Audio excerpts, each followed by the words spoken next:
Mon pays, le Bénin, se réjouit de la tenue de cette conférence, dont le terme, depuis peu, est au cœur de son programme de développement culturel et touristique.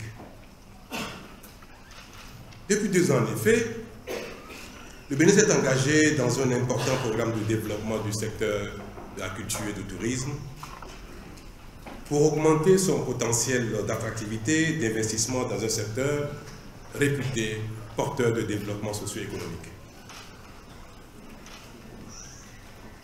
Au-delà des questions d'ordre politique, historique, sociologique ou philosophique, la restitution, le partage et la circulation des biens culturels sont désormais pour le Bénin un moyen de lutte contre la pauvreté, un facteur de création d'emplois et de richesses, un outil de développement socio-économique. Toute chose qui relève de l'aide au développement, de la coopération. C'est dans cette dynamique que le Bénin a entrepris de construire 3 musées dotés des moyens les plus modernes de conservation et d'exposition pour révéler au monde, dans un esprit nouveau, sa contribution et son rôle dans l'évolution de l'humanité. Ce faisant, le Bénin compte avec la circulation de ses biens culturels, réhabiliter et offrir au monde l'épopée de ses rois, de ses Amazones, les vestiges du plus grand port de l'histoire de l'esclavage, ainsi que la richesse des arts et des cultures de son patrimoine vaudou.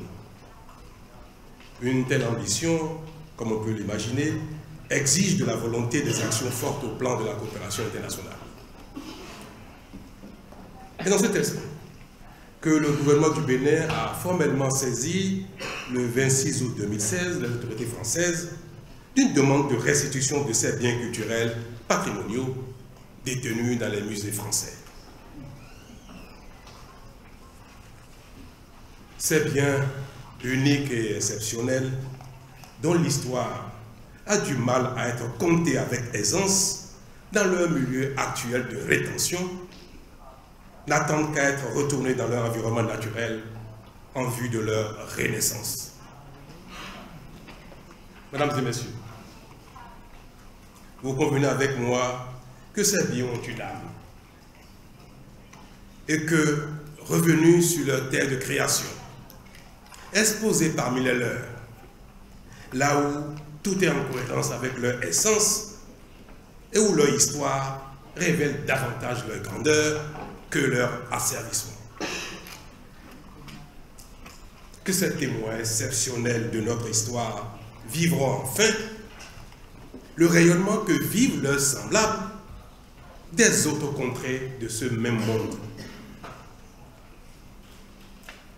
Vous convenez enfin avec moi, mesdames et messieurs, que les biens culturels ont une composante majeure de l'identité des peuples dont ils incarnent l'histoire.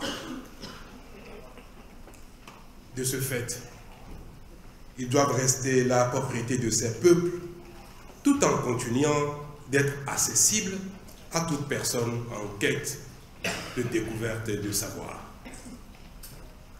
C'est pourquoi la question de la circulation des biens culturels et du patrimoine partagé est indissociable de celle de leur histoire originelle et surtout de la reconnaissance des dépositaires, des vrais dépositaires de cette histoire.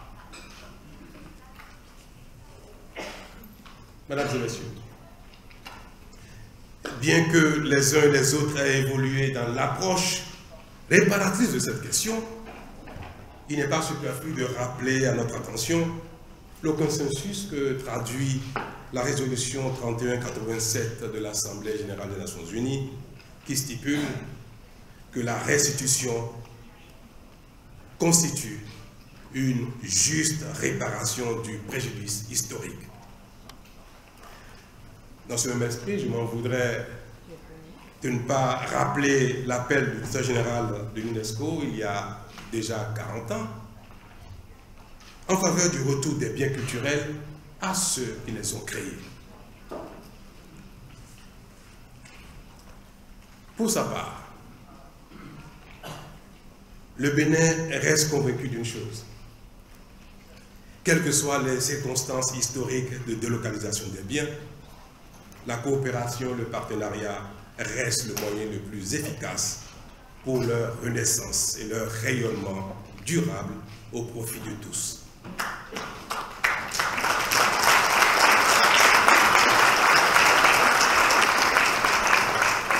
Mesdames et messieurs, la restitution et la circulation des biens culturels et patrimoine partagés est une cause que devra servir la coopération internationale. Pour nous, les pays en quête de développement, c'est aussi un moyen franc, sincère et efficace d'aide au développement. Le retour des biens culturels dans les pays qui les ont créés, qui leur ont donné naissance, dans les pays en voie de développement, serait un geste de bonne volonté, mais au-delà de cela, un geste de développement partagé, de prospérité partagée, que les grandes nations, qui n'ont pas grand-chose à perdre, que d'acquérir de la grandeur, que d'accompagner ce mouvement qui semble naître, celui de permettre à ces biens, qui ont une valeur historique, mais au-delà, ont une valeur économique, parce que objet de tourisme potentiel, serait pour ces grands pays, pour ces pays développés,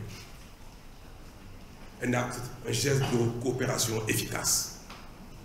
Et c'est pour cela, Madame la Directrice, que l'UNESCO, dans son rôle, a raison, a l'obligation d'œuvrer à faire prospérer cette vision que le président Macron a exprimée à Ouagadougou et qui, si elle est sincère, relance le débat sous un nouveau jour.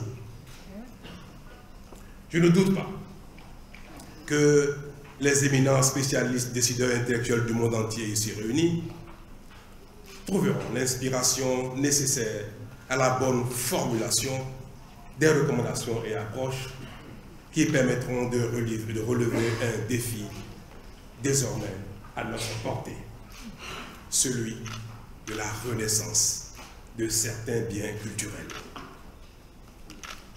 Il en va de la vocation universelle du patrimoine culturel qui, nous le reconnaissons tous, constitue un élément essentiel de la construction des nations. Il en va de sa préservation et de sa circulation entre les sociétés, tout en reconnaissant l'exigence de propriété. Mesdames et messieurs,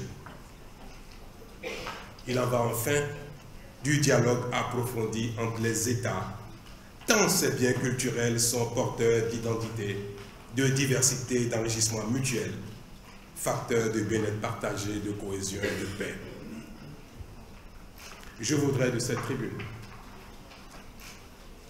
souhaiter ce dialogue entre les peuples, entre les nations, entre les États, entre les juristes, afin que la restitution des biens, le retour des biens sur leur terre de naissance, de création, honore le monde.